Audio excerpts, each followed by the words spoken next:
This BBC podcast is supported by ads outside the UK.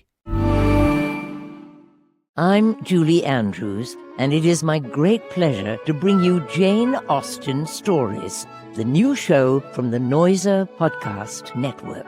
I'll be reading Pride and Prejudice. We'll walk grand estates and take tea with well-dressed gentlewomen. But in this tranquil corner of England, not everything is quite as it appears. Listen to Jane Austen Stories wherever you get your podcasts. BBC Sounds. Music, radio, podcasts. This is In Our Time from BBC Radio 4, and this is one of more than 1,000 episodes you can find on BBC Sounds and on our website. If you scroll down the page for this edition, you can find a reading list to go with it. I hope you enjoyed the programme. Hello, around 1375, John Barbour wrote The Brus, the oldest surviving poem in older Scots and the only source of many of the stories of Robert the Bruce and his victory over the English at Bannockburn 60 years before. In almost 14,000 lines of rhyming couplets, Barbour distilled the aspects of the Bruce's history most relevant for his own time, when the mood was for a new war against England after decades of disasters. Barbour's battle scenes are meant to stir in the name of freedom, and the effect of the whole is to assert Scotland as the rightful equal of any power in Europe. With me to discuss Barbour's The Brus are Michael Brown, Professor of Scottish History at the University of St Andrews, Steve Boardman, Professor of Medieval Scottish History at the University of Edinburgh, and Rhiannon Purdy, Professor of English and Older Scots at the University of St Andrews. Rhiannon, what, if anything, do we know about John Barbour himself? Well, we know he was active at the court of Robert II. The first record we have of him is he's the precentor at Dunkeld Cathedral, and he then becomes Archdeacon of Aberdeen in 1356. So that's the first point in his career. We don't know when he was born. We often guess, but people often say maybe 1320, 1325. Absolutely no evidence for it. The first record we have of him is 1355 and then 1356. Thereafter, there are records of him going out to England and France on kind of study leave in the 1360s. By the 1370s, he is occasionally appearing at Robert's court as an auditor of the Exchequer in the 1370s, and he does that again in the 1380s. 1378, he gets a pension from Robert of £1 a year. So we assume this is perhaps for composing the Brus. He dies in Aberdeen in 1395. Well, that sums it up, doesn't it? Really? There we go. So the language of the poem is Older Scots. Yes. What's that language and who was using it at the time? Well, we now call it Older Scots because it is the ancestor of what we now call Scots. But what Barbour called it was English. And as far as he was concerned, it was just another dialect of English. There's English spoken in Yorkshire, very different from English spoken in London, very different from English spoken in Herefordshire. So it was the English that was spoken in Scotland. And that's what he's speaking, and that's what he's writing. And that's what he calls it when he mentions the language. And was this widely written in this way? The only records we have of written Scots the only thing that has survived for us dates from the 1370s. So this is not just the earliest literary work in Older Scots. It's one of the earliest bits of writings in Scots. The poem itself, it's a poem. It's in octosyllabic couplets, so 8-syllable rhyming couplets. So it's actually a very basic and common form for medieval narrative works. So you have plenty of other chronicles are written in it, all kinds of other works as well, romances, many of the romances that Barbour's read. But it's not tied to any particular form. It's kind of the minimal poetic form you can use, which is easy to read, easy to recite. It's got a regular rhythm. It's relatively easy to write because you only have to rhyme a couplet and move on to the next couplet. There's nothing to stop it. It's a bit like a train. So it gives it this sort of impetus. And it's also easier to read on a page because you get a relatively narrow column that you can let your eye trail down. So it's much easier to read than prose, for example. So this is why it was quite attractive to write in. Steve, can I ask you, its central character is Robert the Bruce. Can you tell us a bit about Robert the Bruce and why he's writing about him? Well, Robert Brus is better known perhaps as Robert I, King of Scotland from 1306 to his death in 1329. The way Brus comes to the throne is unusual, to say the least. His family has a claim to the crown, which becomes active after the death of the Scottish King Alexander III in 1286. And after Alexander III's death, there's a competition develops between two families, Brus's family and the Balliol family. In the end, the Balliol claim wins out. So King John Balliol is made king in 1292, but crucially at that point, who's been involved in arbitrating that contest is Edward I of England. And Edward I has established his rights to superiority over the Scottish kingdom in the course of that contest. When Edward asks for those rights to be recognised by Balliol, Balliol refuses, and in 1296 Edward I invades Scotland, deposes Balliol, and we're into a long period where Scotland is governed directly by the English king. Let's get back to Robert the Bruce. What's he doing here? At that point, Robert is actually quite supportive of Edward because Edward represents a potential way back into the kingship. So for about 10 years, Robert Brus, Earl of Carrick, Lord of Annandale, oscillates between resisting the English administration in Scotland and cooperating with them against the Balliols and their allies. OK, let's talk about the state of Scotland at that time in the 1370s when Barbour was writing. Who was king then? The king in the 1370s is Robert the Steward, Robert Bruce's grandson, who's come to the throne in 1371. So in the terms of the long context of the 14th century, it's a period of peace. But there are still areas of the Scottish kingdom held by English lords that has been allowed by the terms of the truce established in 1357, and that truce is renewed in 1369. So it looks as if important places for the Scottish realm, places like Berwick, Jedburgh, Roxburgh, are going to remain in English hands for the foreseeable future. And there's a constituency within Scotland, particularly younger lords with interest in the borders, who want to reclaim those lands, reclaim their own estates that are at the moment denied them. Thank you. Michael Brown, we don't need the full plot, but what does Barbour's The Bruce cover? What period and people?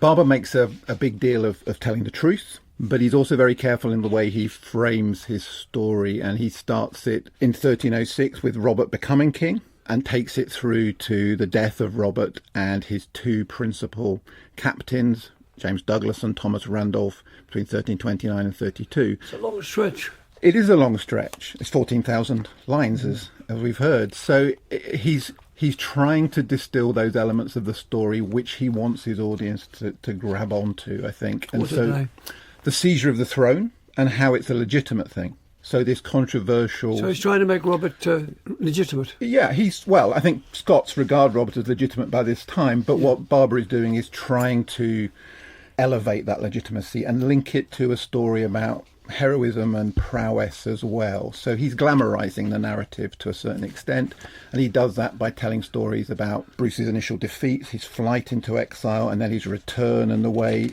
almost individually he's holding off English forces or assassins who are trying to kill him, and then onto the kind of narrative of grander warfare leading up to Bannockburn, which in some ways is the climax of the whole poem. And then from that you have episodes of war in northern England and in Ireland, culminating in the triumphant peace treaty that Brus secures in 1328 and the succession of his son. Well, we skipped over Bannockburn. For the few people listening who don't know about Bannockburn, could you tell us what happened then and why it's so important? It's important for the Scots, and this is a Scottish poem, as we've heard, written in the 1370s, because at that point it's their one great victory over the English. It's the battle that proves that God is backing them. It's a judgment, and it shows Robert must therefore be the legitimate ruler of Scotland, and that Edward II of England has no legitimate right over Scotland. So it's a vindication of the Scottish claim. I think it allows Robert from that point on in the reign to rule what has been a very divided kingdom as if those divisions had gone. They haven't necessarily gone, but he's able to do that. So in his own lifetime, he's able to do that. And looking back from the 1370s, time always smooths out these things. People are able to accept Bannockburn as this great national victory. And that's what Barbour is writing up. Well, why did Barbour write this at this time? It's a massive project. I mean, I think it relates to what Steve was talking about the 1370s. You've got a new dynasty on the throne, the Stuart dynasty, whose claim is through Robert Brus. Robert II is a grandson, as well as having the same name as Robert I, Robert Brus. So it's about drawing that connection with the new family. It's also, I think, because Scotland is in a place where it has been relatively secure, as Steve was saying, because of the truce, but war is not that far away. So it's about reminding Scots what they've been through in the past as well. I mean, the question of whether he's writing it for someone. So Robert Stewart, the new King of Scots, Robert I's grandson, I think has a relationship with John Barbour and maybe the patron, or certainly John Barbour has him in mind when he's writing. So it might be that. There are other people in Scotland in the 1370s whose family have achieved great things and base their power on what's happened under Robert I's reign. So reminding Scots of their ancestors, I think, is part of the purpose too. The case to be made for some sort of patronage is that his other known work, which is lost, is a history of the Stuart family, which seems to indicate that he's quite closely in the service of either Robert the Steward himself or one of Robert the Steward's many sons. Rhiannon, can you give us a taste of how the poem might have sounded in performance? I can give you the opening lines if you'd like. I'd take them with ribbons round them. Thank you very much. So the poem begins, "Stories to read are deletable. Suppose that they be naught but fable. Than should stories that soothfast were, and they were said on good manner, have double pleasance in hearing.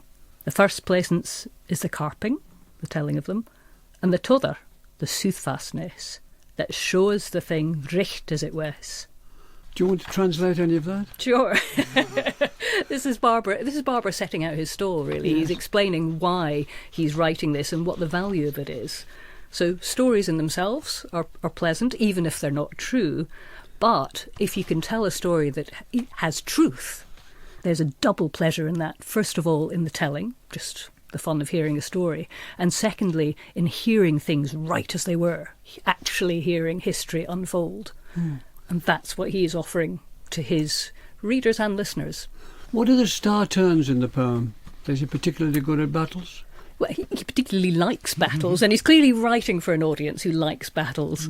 There are so many incidents of Robert finding himself, in straitened circumstances. He's either alone or he's only got two men, and he's fighting against so many, but he fights so brilliantly, and everybody's striking on everybody else. The battle scenes are very similar. But he's obviously writing for an audience who loves this kind of thing. It's a bit like going to see an adventure film. They might be full of cliches, but it's clearly what the audience was looking for, this kind of knightly battling and axes being struck onto heads and cleaving them down to the brains endlessly. He's trying to infuse history with excitement. So there's a kind of the contest between chivalry and brutality, isn't there, really? Where do you stand on that, Steve? Well, the Brus is one text of many that are produced in the 14th century that deal with the warfare of the age. In the 14th century, the era of the 100 Years' War, is notable for the levels of violence in and around Europe. And so the Brus is part of this wider literary exploration of the delivery of violence, the chivalric virtue, the prowess, the bravery, but also reflecting on what it means to be a chivalric lord. What other qualities are you supposed to show? Can you give us some examples? Well, in terms of the Brus itself, there's obviously an emphasis on Robert's prowess, his ability to hit people very hard and chop their heads off. While he's still on a horse. Yeah. But also an exploration of other qualities like measure, prudence, acting with cunning and slicht. There's an attempt to suggest that there are different ways to fight And although we tend to have an idea of chivalry as a type of honourable, open field warfare, in a couple of passages, Brus, particularly talking about the ethics of killing an English garrison in their sleep. Yeah. So Turnberry. killing people while they're asleep is not very chivalric, is it? You wouldn't think so, but No. in the poem you get this little aside to say, in effect, well, any warrior who is effective would not mind, and we will receive no reproach or no reproof for behaving in this way. So there's a rough and readier idea of chivalry that wins. How And can, that- now, just a second, can we just pause here? People are asleep, they go and kill them while they're asleep. Now, what's chivalrous about that? I mean, how do they square it with chivalry? I'm just interested. I mean, it seems mad to me, but there you go, you can explain all this. Chivalry is a very wide portfolio in the 14th century. Seems to, yeah. Yeah, and in fact, I mean, one of the interesting things about the Brus is that you get this sort of played out in conversations between, in particular, two of Brus's lieutenants, James Douglas and Thomas Randolph, Earl of Murray. And Thomas Randolph, Earl of Murray, is constantly making observations on the behaviour of his fellows, saying, this really isn't good. You know, we really shouldn't be behaving in this way. But yes, one of the things about the Brus as a work is that it's very much on the more rough and ready end of chivalric texts in the 14th century. It's laying out how to fight and win a war That's effectively. different. Yeah. That's brutality, isn't it? Michael, you want to come in? I mean, I think Steve's absolutely right. I mean, I think one of the elements that does come through is that, aside from Edward I, who's presented as a tyrant and a homicidal maniac in many ways, at the opening of the book, and then he disappears, the English aren't presented in terms of being, if you like, morally wrong. They are worthy opponents, and they're giving Brus a good reputation, and they're in turn being praised for their nobility and their own qualities, because you want a competition between equals. And in a sense, that's what chivalric values in the 14th century around war are about. It's about understanding the rules. Steve's absolutely right that the Scots, or Barbour, also knows his audience are going to cheer if he shows certain individuals transgressing. And James Douglas, Brus's lieutenant, and almost the second figure in the narrative. Can you say a little more about Douglas, because he's an important figure? Yeah, so James Douglas historically emerges from a baronial family in southwestern Scotland in the valley of the River Clyde to become Brus's principal military lieutenant, and to build a kind of family name and reputation and landholding that sweeps across southern Scotland. So he's the founder of a dynasty, and in the 1370s his family are in the audience, powerful individuals, and they want to see him presented in a way which is not simply as a noble chivalric warrior, but as someone who is transgressing those rules. So he massacres the English garrison of his own castle on Palm Sunday when they're in church. He takes the prisoners back and slaughters them in the cellars of his own castle.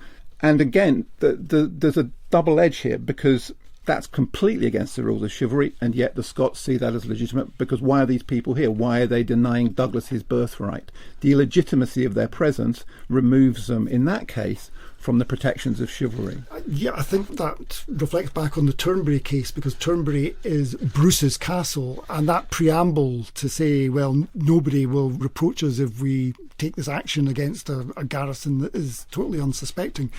For a noble audience, landed inheritance is everything, and those who deny you your inheritance, in a certain sense, the rules are off. That's what the audience in the 1370s think and respond to. I'm Julie Andrews, and it is my great pleasure to bring you Jane Austen Stories, the new show from the Noiser Podcast Network. I'll be reading Pride and Prejudice. We'll walk grand estates and take tea with well-dressed gentlewomen.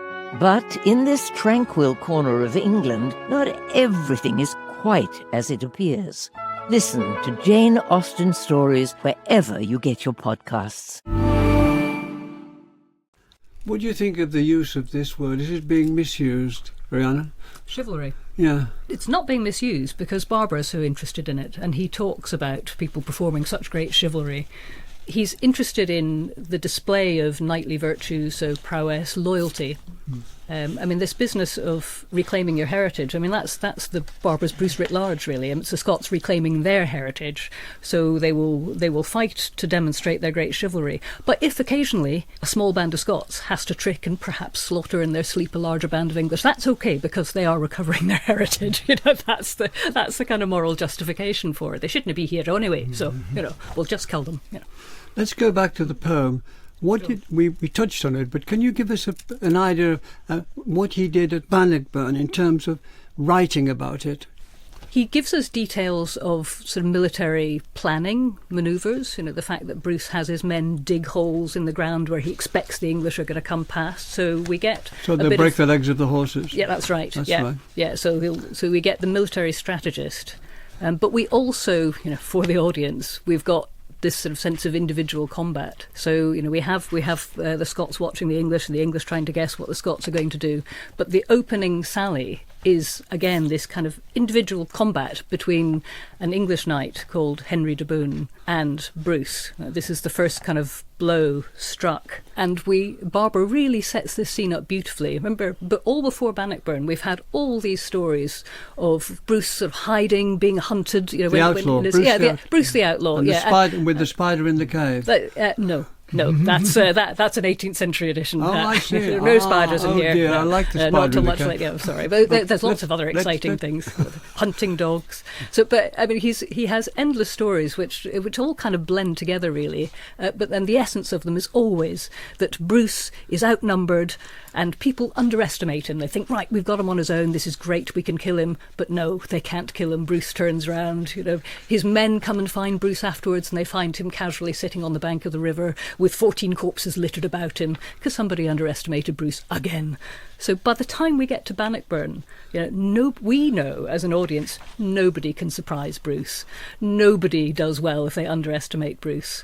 So with this opening scene, we have Henry de Bohun sort of looking at the Scots ranks, and he spots Brus, and we're told that he sees Brus riding around not on a war horse, but just on a palfrey, an ordinary. Basically, he's just cantering about on a pony, and he's got an axe. So he's not looking very grand.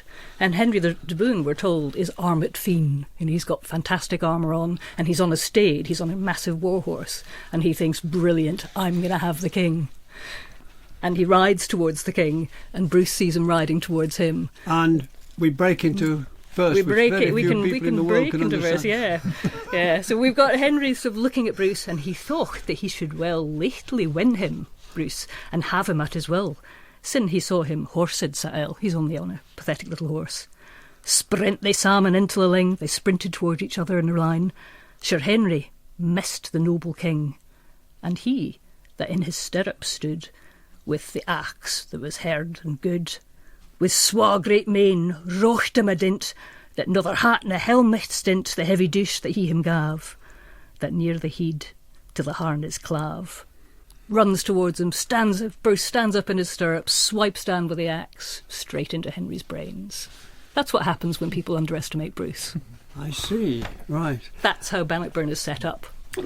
So your author there, your Barbour, really adores Brus, doesn't he? He does. He does. Absolute hero worship. Does he go just a little over the top?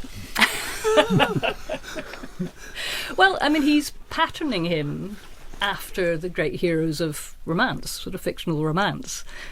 So he's casting him in that light. And of course, he has this historical figure who did win the Battle of Bannockburn and who did hang on to the crown against pretty fearsome odds at the beginning. So he's imagining what kind of person must he have been. So that's what he reaches for.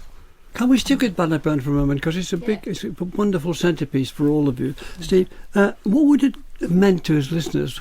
Scots through the 15th and 16th century returned to Barbour's Brus as a type of model for their own society, saying here's a great king loyally supported by the lords and offering them good lordship. So it becomes almost a type of golden age that Scots through the 14th, 15th century look back to and invoke as a type of totem of the coherence of their kingdom. Michael, can we be a little more specific about his brilliance as a leader of men and in combat, if everything that Barbour says is true, his brilliance in combat, but how good he is at what he does? Yes. I mean, there's a problem there, which you've already kind of hinted at, which is how much do we believe Barbour? Barbour loves Brus, and Barbour is writing for an audience that loves Brus, and historians love the detail and information it gives us about Brus, and have tended to rely on him a little too much, maybe. Well, you've got to define a little before we go on. Well, his account of Bannockburn. So his account of Bannockburn has been identified as, in a sense, a narrative which is praising particular families and individuals who are there in 1370s and inventing roles for people on the battlefield nobody else mentions. So maybe he's just got better information, or maybe he's writing an account which, whilst fundamentally based on events that are recognised, is also adding in details which isn't going to get tick boxes with the audience. Well, let's particularise this to the Douglas family. Okay. How they figured and why they're important and how they come into this business of the account. Yeah, I mean, the poem from the beginning is set up as not simply a biography of Robert, but as a biography of Robert and James Douglas, his lieutenant. Barbour introduces James Douglas as a youth, deprived of his lands by Edward I, and then deciding to join Robert. And he signposts at their meeting that these two men are going to work together to free Scotland. So there's a double narrative, and there's a whole series of episodes with Douglas, who, like Brus, is undertaking exploits, leadership. He clearly is someone whose reputation is for transgressing the rules of normal behaviour. In Barbour, he's called the Good Sir James. The English contemporary label for him is Black Douglas, and the family chooses the black label. And supposedly in North Country, mothers will frighten their children to sleep by saying, "Hushy, hushy, the Black Douglas will get ye." So that reputation as almost terrorising the English is something which the Douglas family latches onto, and James Douglas becomes their kind of focal point and their key figures in Scotland in the 1370s. So they're lapping this stuff up, and the information may be from their family stories too. And this is all in the cause of getting Scotland recognised as a country in its own right, the equal of any other country in what we might call Europe, with other countries. I think there's two things going on. I mean, this is a story by a Scot for Scots, but it's also about, for the audience, seeing themselves as something which is participating in a wider frame of reference, going back to the ideas of chivalry. And Robert himself is generally presented as someone who is honourable towards his captives, who recognises the fallen and respects them for the most part, certainly post Bannockburn. And if you're Scotland and you're on the kind of northern edge of Europe, your route to the continent, which used to be via England, is now shut off. You're conscious of a need to recognise and be seen as part of this wider European, if you like, elite society. French seems to enter this. This is the period, the 14th century, when the Franco-Scottish alliance becomes increasingly important, and Scotland's main continental ally is the Kingdom of France, also at war with England in the 100 Years' War. The French don't appear very much in this narrative, but when you're in the 1370s and further into the 1380s, the Franco-Scottish alliance is very real, and the Douglases as a family are particularly associated with it. So that awareness of how this plays out is important. At the end of the poem, James Douglas carries Robert Bruce's heart on crusade to Spain. Yes, I kind of wonder how it lasts. What does he put in a special sealed it's casket? In a lead casket. I see. And they've discovered that casket at Melrose Abbey. Really? Well, they think they have. They have something that looks very like it would be that casket, but it's a sealed lead box. Did they open it? I think they did, but there's not much. Rhiannon, we're talking about a man who's very conscious, writing this Barbour, very consciously literary, alluding to other heroic poems. Can you mention one or two of them and tell us the effect this might have? He does. I mean, one of the interesting things about his literary allusions is that every one of them that we can trace is to a romance that was only available in French. So there are romances, there's plenty of romances in Middle English by this point that he could conceivably have, audience could have got hold of, been reading. But when he refers specifically to these chivalric texts, they are French texts, and they're older French texts. So, for example, Le Roman de Thèbes, the Romance of Thebes, that's one that comes up more than once. This is the story of the Siege of Thebes. So after Oedipus dies, his two sons agree to share a kingdom year in, year out, but Eteocles is on the throne for a year and doesn't want to give it up. So Polynices collects together the heroes, the Argives, and they attack Thebes to try and recover his rightful kingdom. This was enormously popular, this tale around Europe. Barbour refers to this specifically when Brus, one of his many episodes of being sort of apparently trapped by the people chasing him, the men of Galloway are hunting him, and he finds himself alone in a ford, and he realises he's too far away to get his men, so he's got to turn and face them alone. Sometimes he's facing an enormous number of men on his own, isn't he? Yeah. On a narrow path with a cliff behind him, and so... Yeah. In this case, 200. 200 right? men. Yes, and Barbour stops at this point and says it reminds us that it's very much like when the hero Tydeus, who was kind of the messenger of Polynices sent to try and reclaim the kingdom, is ambushed by Eteocles' men, and he's ambushed by 50 men, not 200, just 50, and he manages to fight them off, and this is a really famous episode. So Barbour says, it's like this, but of course, Brus is facing 200 men, and who do you think is better? He finishes. That's only one of the heroic examples he brings forward. So he's building him up there all the time. He's building him up, yeah. Is there any sense of verification? Do we have a BBC verifier? We don't. But what he's really interested in are these huge kind of epic... they're called romans just because they were written in French, but these epic stories, so they have huge political scope. It's somebody reclaiming a kingdom, or it's the story of the fall of Troy. So the fall of Troy. We're going back to the Greeks. Fall of Troy. So Douglas, of course, is compared to Hector. Yes. So not to king, but we have a specifically compared to Hector of Troy. Even says he has a bit of a lisp, just like Hector of Troy was supposed to have had. A lisp or a murmur, or sort of a slight speech impediment that was apparently felt to be very manly. Better things to do than talk to people. Steve, they're lost to us, but have we any idea of Barbour's sources for all this stuff?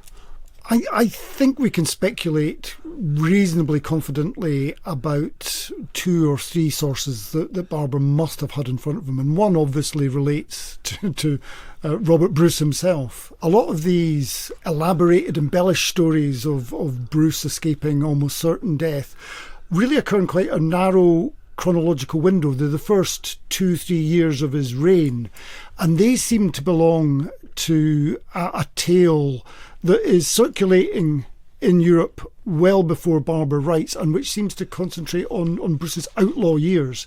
That they present Brus as an outlaw who is threatened by his enemies, but like a good outlaw, because he has God's backing and because of his own morality, moral courage and prowess, he wins out. A sort of variant on the Robin Hood tale. There's also clearly a collection related to the life of James Douglas that Michael's already mentioned, which seems to run through from Douglas's early life through to perhaps his death on crusade in 1330.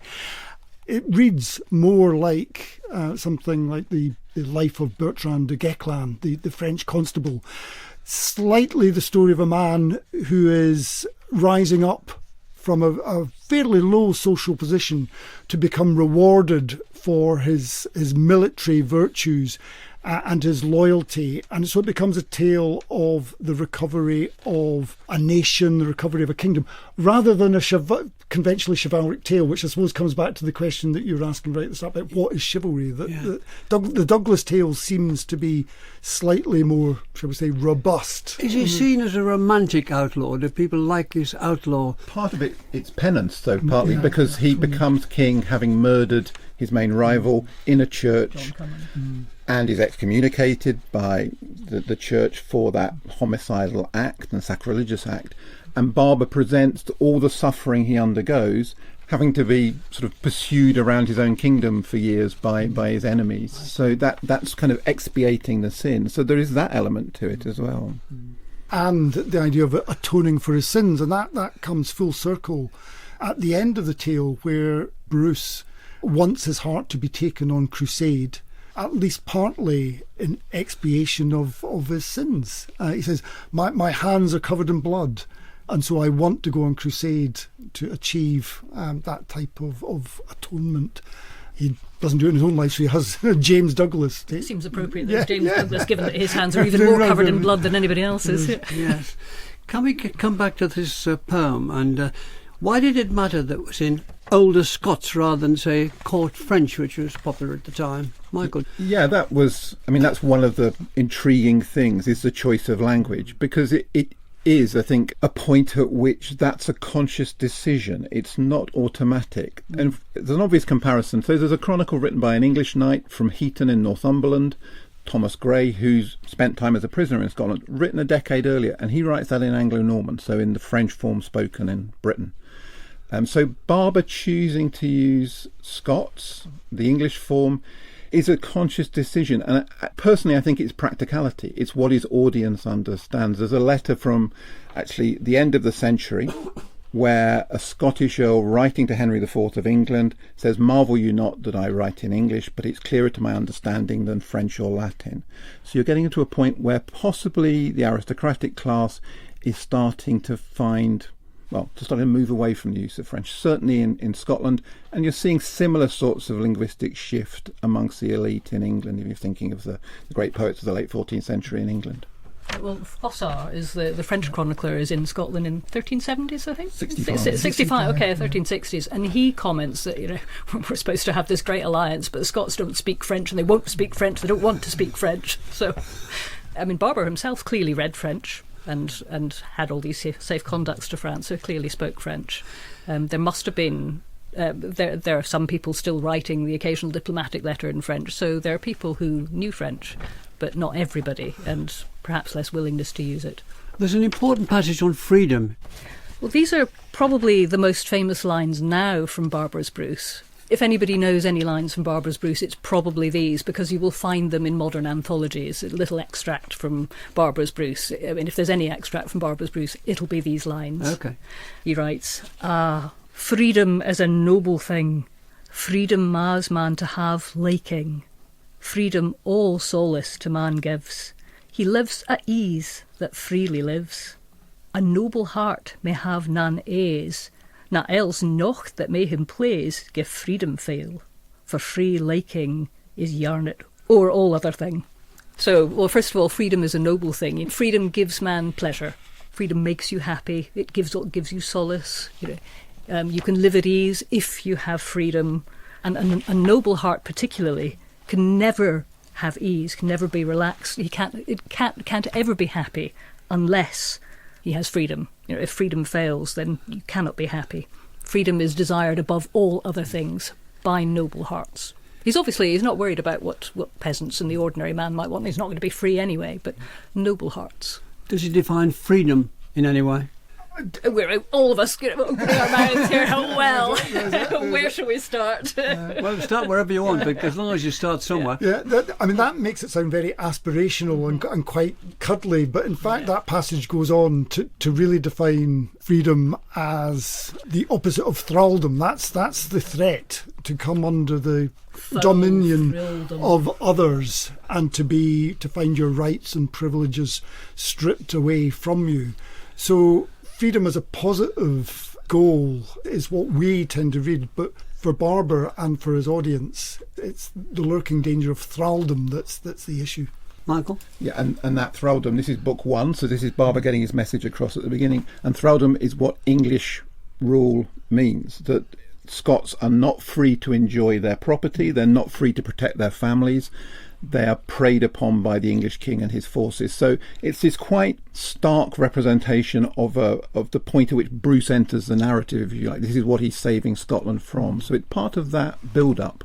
He does have, towards the end, has a very clerkly little comparison there, where he says, wise men may say that being married is the hardest bond, but thraldom is well worse than death, even worse than death and marriage. Thraldom would be, which is possibly not going to go down quite so well these days, but playing to an audience largely of men. Seems to me there's a sense in which it's a practical poem, this huge poem, saying how to fight and beat the English.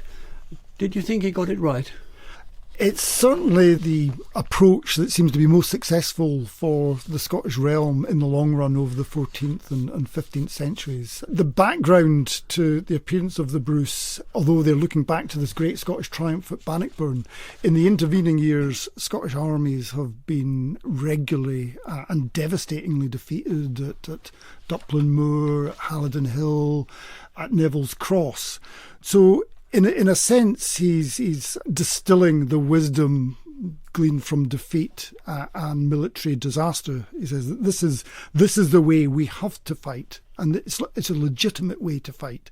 So there is a shift in the way that people across Europe think about chivalry. It's not just a moral code, it's a way to fight effectively as well. That is a contradiction that's inherent in chivalry, not just in Barbour's version of it. I mean, this business that to be a good knight, you must display chivalric prowess, which means fighting people and killing people, and yet you're also supposed to be a good Christian, which generally doesn't involve, I mean, this is one of the sort of contradiction of the Crusades. So we have other works about chivalry fretting about exactly where the line should be drawn.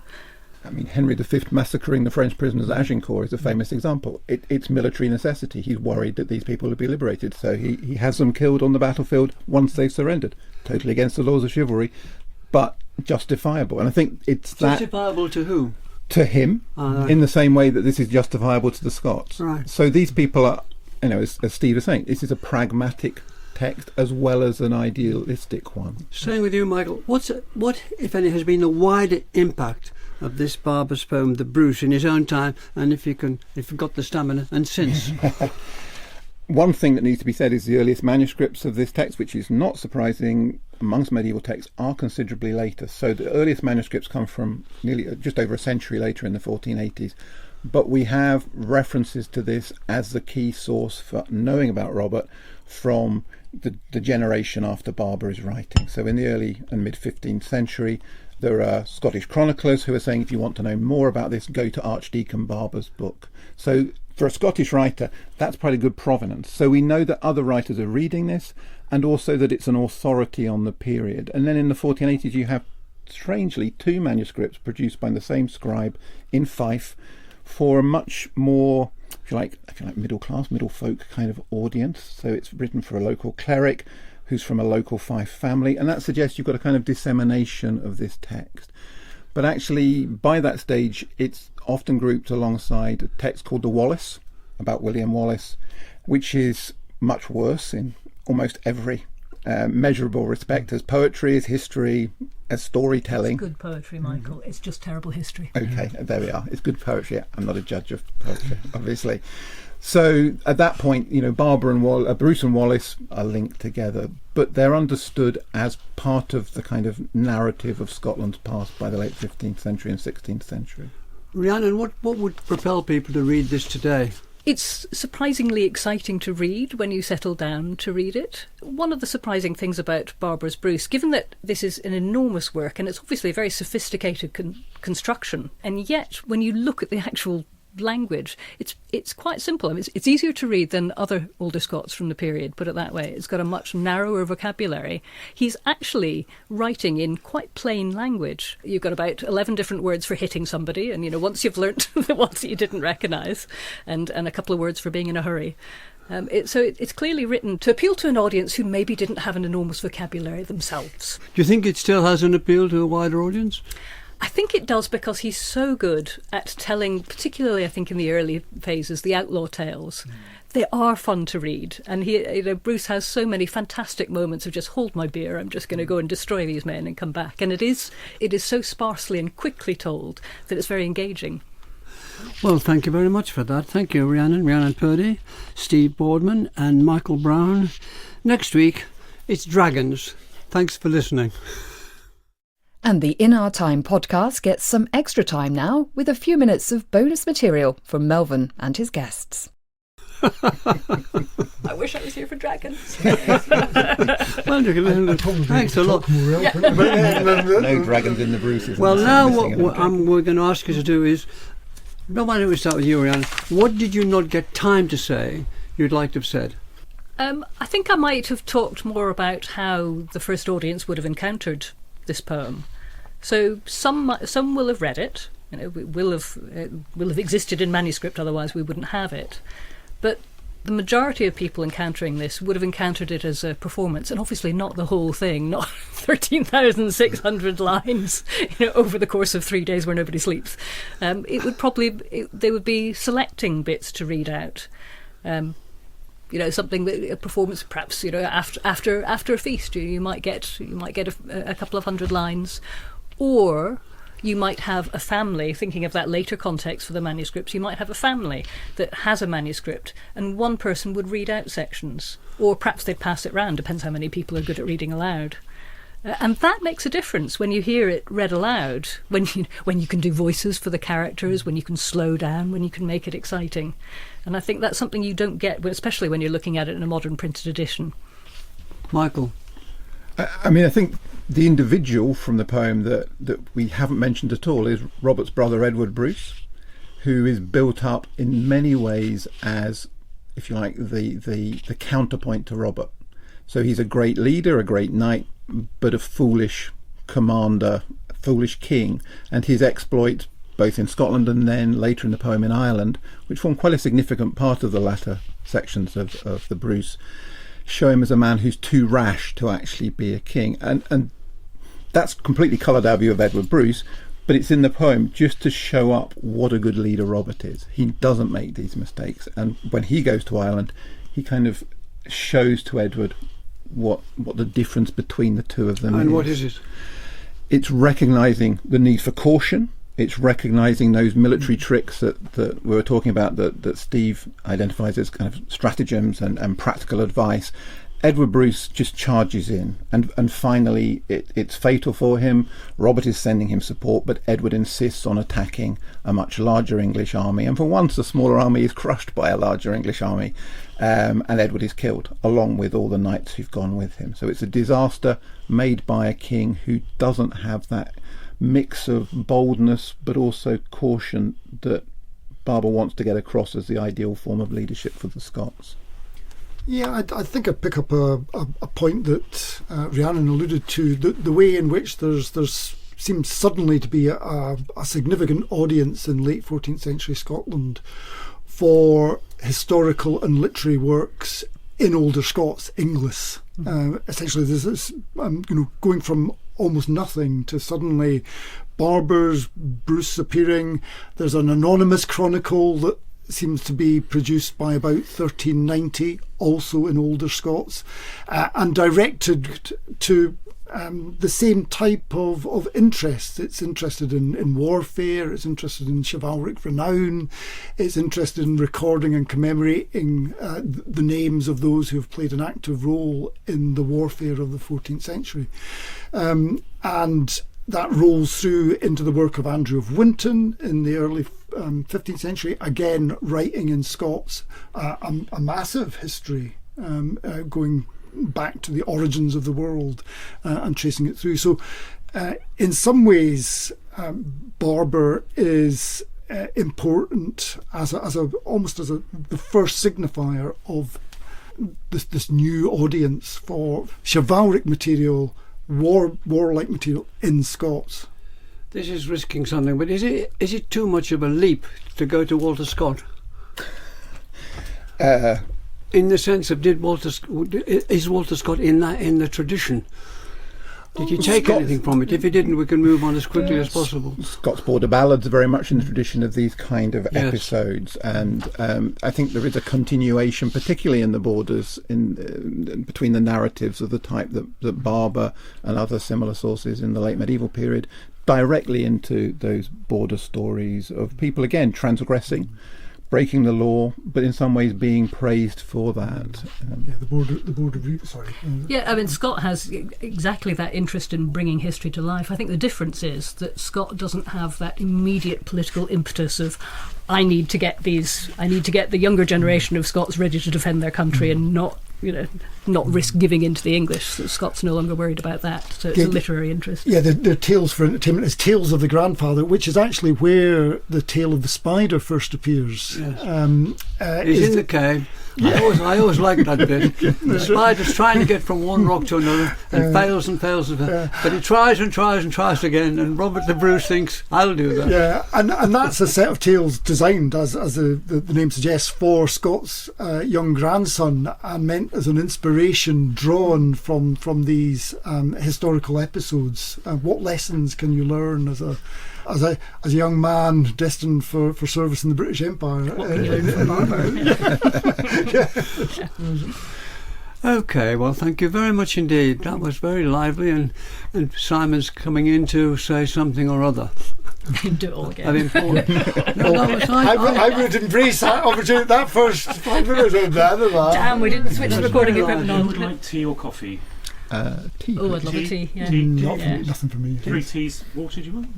No. No, I'm fine. Honestly. Thank you very much. Thank you.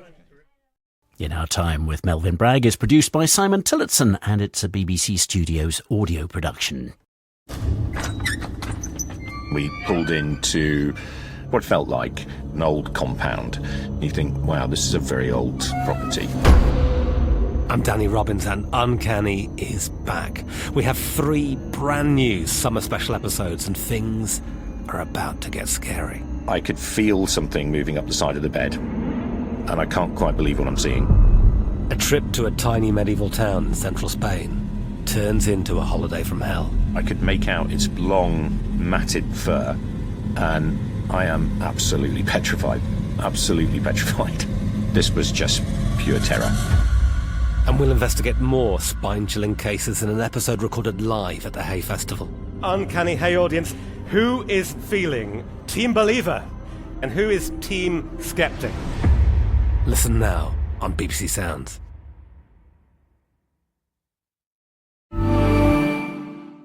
I'm Julie Andrews, and it is my great pleasure to bring you Jane Austen Stories, the new show from the Noiser Podcast Network. I'll be reading Pride and Prejudice. We'll walk grand estates and take tea with well-dressed gentlewomen. But in this tranquil corner of England, not everything is quite as it appears. Listen to Jane Austen Stories wherever you get your podcasts.